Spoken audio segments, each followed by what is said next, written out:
A lot of people don't like Gear 5 Luffy because he's just so overpowered, but personally, I really like Gear 5 Luffy. The fact that the creator of One Piece decided to have Luffy's quote unquote final form be like a Looney Tunes and Tom and Jerry type of final form is really awesome because a lot of final forms in anime are usually super serious and they have these very edgy lines and yeah, we get it. That's your final form. You're super serious. You're dark. But with Luffy's final form, it fits his character so perfectly. And yeah, I won't lie. Once he hit Gear 5, man, he became really overpowered. I mean, he beat Kaido, and on Eggman, Gear 5 Luffy.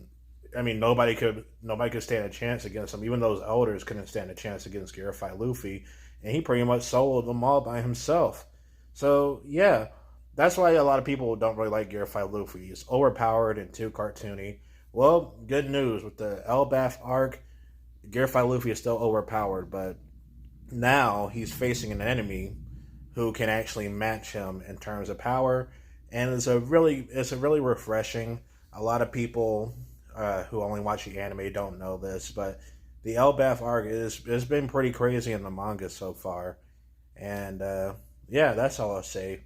Thankfully, Gear 5 Luffy is finally getting humbled, and I actually saw this coming. I knew that the creator of One Piece would be smart enough to not abuse and overuse Gear 5 Luffy because he could have easily just made Gear 5 Luffy just solo the entire One Piece universe and then bam, get to the final boss and bam, get to the last island, Laugh Tale.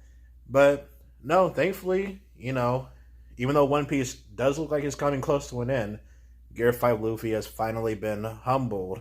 It took like one arc and a half, but it's finally happened. So if you're worried about Gear 5 Luffy being too overpowered, good news.